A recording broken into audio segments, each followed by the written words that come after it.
এক গ্রামে বাস করত এক চাষি। তার নাম ছিল মোহন। সে তার গিন্নি আর একটা ছোট্ট ছেলে জয়কে নিয়ে বেশ সুখে দিন কাটাচ্ছিল। গিন্নি, কই গো গিন্নি, অনেক বেলা হয়ে গেল যে। কাঁচি আর ঝুড়িটা দাও দেখি, লাউগুলো কেটে বাজারে নিয়ে যেতে হবে। এই নাও, লাউগুলো বাজারে বিক্রি করে বাজার করে নিয়ে এসো। ঘরের বাজার শেষ। সে নিয়ে আসবো। আর ছেলেটা কই? ওকে দেখছি না যে। ওকে ডেকে দাও, ওকে সাথে নিয়ে জমিতে যাই। একটা লাউ ওর কাছে দিয়ে দেব। ও লাউ নিয়ে বাড়িতে এলে লাউটা রান্না করবে, কেমন? জয়, ও জয়, বাবা কোথায় তুই রে? এদিকে আয় তো দেখি। কি হয়েছে মা? তোর বাবার সাথে মাঠে গিয়ে লাউ নিয়ে আয়, রান্না করতে হবে সে। কি মজা, কি মজা, লাউয়ের মোরব্বা খাবো। পাগল ছেলে আমার, লাউ পেলে আর কিচ্ছুটি চায় না। হ্যাঁ মা, আমার লাউ খেতে অনেক ভালো লাগে। হ্যাঁ বাবা, হ্যাঁ এখন তাড়াতাড়ি চলো তো, অনেক দেরি হয়ে গেল যে।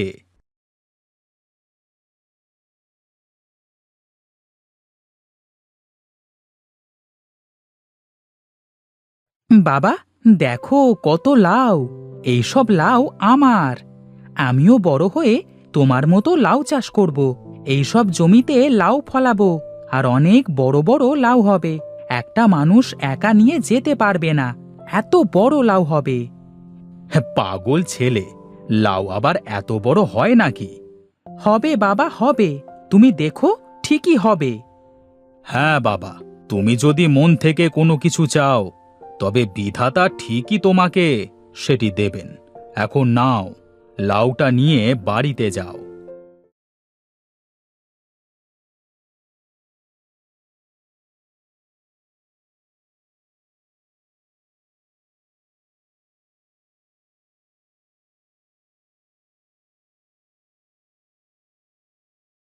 মা, মা, দেখো, লাউ নিয়ে এসেছি।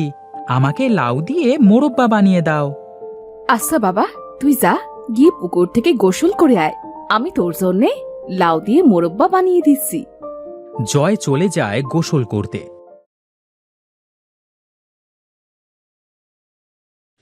গিন্নি, ও গিন্নি, কই গো তুমি?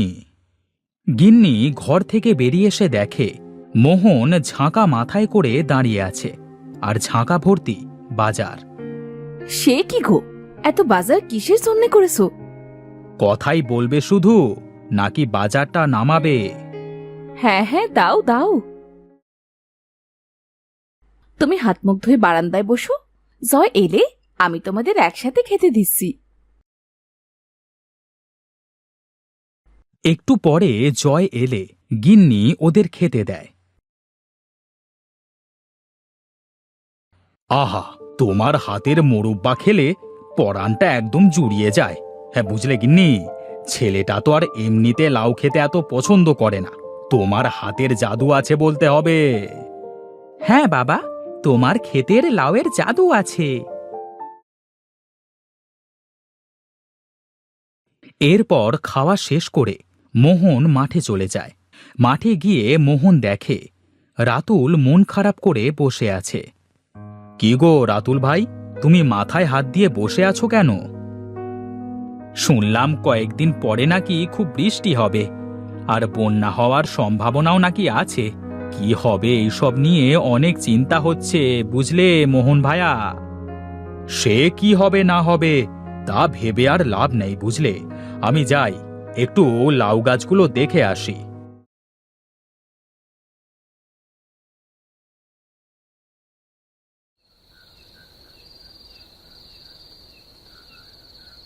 বুঝলে গিন্নি, সামনে নাকি বন্যা হবে। মাঠ ভর্তি ফসল। এখন যদি বন্যা হয়, তবে মানুষের বিপদের কোনো শেষ থাকবে না। কি আর করা যাবে বলো? আমিও পাশের বাড়ির তমাল আর তমালের বউকে বলতে শুনলাম কয়েকদিন পরে নাকি বন্যা হবে। এই সময় বন্যা হলে খাবো কি বলো? সে যা হবার হবে, তা তুমি চিন্তা করে শরীর খারাপ করো না তো। ঘুমিয়ে পড়ো, অনেক রাত হয়ে গেল সে।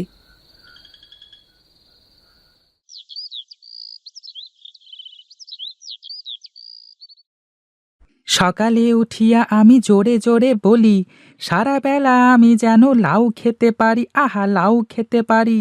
সকালে উঠিয়া আমি জোরে জোরে বলি, সারা বেলা আমি যেন লাউ খেতে পারি, আহা লাউ খেতে পারি। কি রে লাউ খেকো, কোথায় যাচ্ছিস? রানা, তুই আমাকে লাউ খেকো কেন বলিস?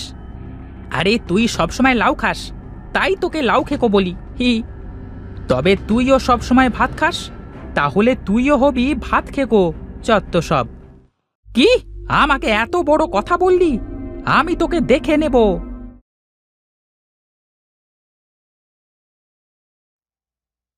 জয় যেতে যেতে দেখে নদীর ধারে একটা বাচ্চা মেয়ে বসে কাঁদছে। কে তুমি? তোমাকে এই গ্রামে এর আগে তো কখনো দেখিনি, আর তুমি এখানে এভাবে বসে কাঁদছো কেন? আরে, এই ছেলেটা আমায় কিভাবে দেখলো? মা বলেছিল যারা ভালো মনের মানুষ শুধু তারাই আমায় দেখতে পাবে। তাহলে এই ছেলেটা নিশ্চয়ই ভালো মনের মানুষ। ওকে আমার মনের কথা সব খুলে বলি, ও নিশ্চয়ই আমাকে সাহায্য করবে। এরপর মেয়েটি বলতে শুরু করে, আমার নাম মায়াপরি, আমি পরি লোকে থাকি। আমার মায়ের ভীষণ অসুখ জানো, কোনোভাবেই এই অসুখ সারছে না। পরিবৈদ্য বলেছেন আমার মায়ের অসুখ সারানোর একটা উপায় আছে, আর সেটা হলো পৃথিবী থেকে রাক্ষসী লাউ নিয়ে যেতে হবে। আমাদের তো অনেক লাউ আছে, কিন্তু রাক্ষসে লাউ কি? আগে তো কখনো এমন লাউয়ের নাম শুনিনি। পরিদের জাদুর মাধ্যমে এক ধরনের বড় আকৃতির লাউ বানানো যায়, যা কেবল পৃথিবীর মাটিতেই সম্ভব। তাই আমি পৃথিবীতে এসেছিলাম। তবে তুমি তোমার কাজ না করে এখানে বসে কাঁদছো কেন? আমার জাদুর লাঠিটা এই নদীর জলে পড়ে গেছে। লাঠি ছাড়া আমি জাদু করতে পারি না গো, আর আমি সাঁতারও জানি না। ও, এই ব্যাপার। তুমি একটু দাঁড়াও, আমি এক্ষুনি তোমার লাঠিটা এনে দিচ্ছি। এই বলে জয় নদীতে নেমে ডুব দিয়ে লাঠিটা এনে দেয়। লাঠি পেয়ে পরী মেয়েটি অনেক খুশি হয়। তারপরে মেয়েটি তার জাদু দিয়ে অনেকগুলো লাউ বীজ বানিয়ে জয়কে দিয়ে দেয়। তুমি এই বীজগুলো রাখো, বাড়িতে গিয়ে বীজগুলো মাটিতে পুঁতে দিও। কয়েকদিন পর দেখবে তোমার এই লাউ গাছে অনেক বড় বড় লাউ হবে। তোমার লাউ গাছে লাউ ধরলে আমি এসে নিয়ে যাব। আর হ্যাঁ, তোমার কোনো বিপদ হলে নদীর পাড়ে গিয়ে আমায় ডাকবে, কেমন? আমি তখনই তোমার কাছে চলে আসব। ঠিক আছে মায়াপরী, আমি এখন চলি।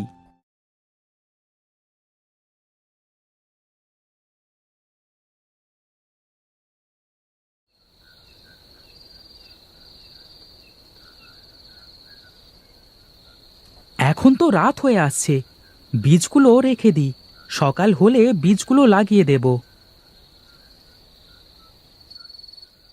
সেদিন রাত থেকে মুষলধারে বৃষ্টি শুরু হয়।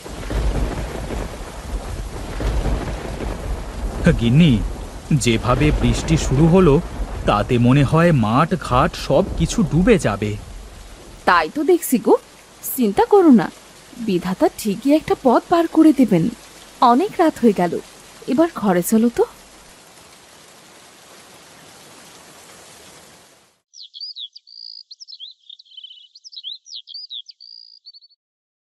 পরের দিন সকালবেলায় মোহন ঘুম থেকে উঠে মাঠে গিয়ে দেখে তার সব জমি পানিতে ডুবে গেছে। হায় রে, কি সর্বনাশ হয়ে গেল আমার!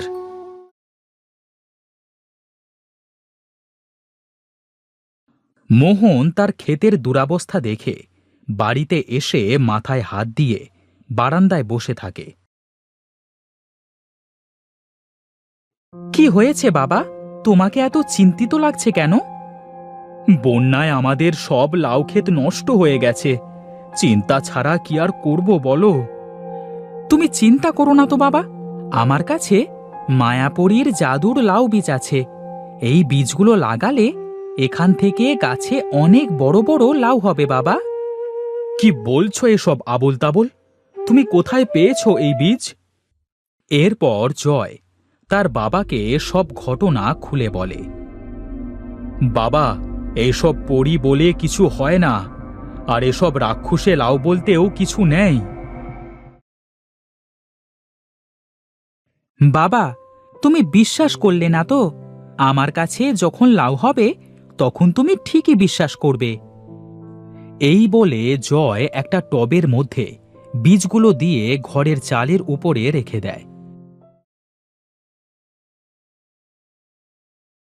একদিন সে দেখে তাদের মধ্যে কিছু চারা গাছ গজিয়েছে। আর কিছুদিন পর গাছগুলো বড় হয়ে তার ঘরের চালের উপর বিশাল বড় বড় লাউ ধরেছে। এরপর জয় নদীর ধারে যায়। মায়াপুরী, মায়াপুরী, কোথায় তুমি? কি ব্যাপার জয়, আমাকে ডাকলে কেন? আমাদের ঘরের চালে অনেক বড় বড় লাউ ধরেছে। তোমার লাউগুলো তুমি নিয়ে যাও। ওই লাউ? আমার আর লাগবে না ওইসব লাউ। তুমি না চেয়েছিলে তোমার অনেক বড় বড় লাউ হবে? লাউয়ের প্রতি তোমার ভালোবাসা দেখে আমি খুব খুশি হয়েছি, আর তাই আমি বীজগুলো তোমায় দিয়েছি। তোমাকে অনেক ধন্যবাদ মায়াপুরী। যতদিন তোমার এই লাউয়ের উপর ভালোবাসা থাকবে ততদিন তোমার এই লাউ গাছে অনেক বড় বড় রাক্ষসী লাউ হবে।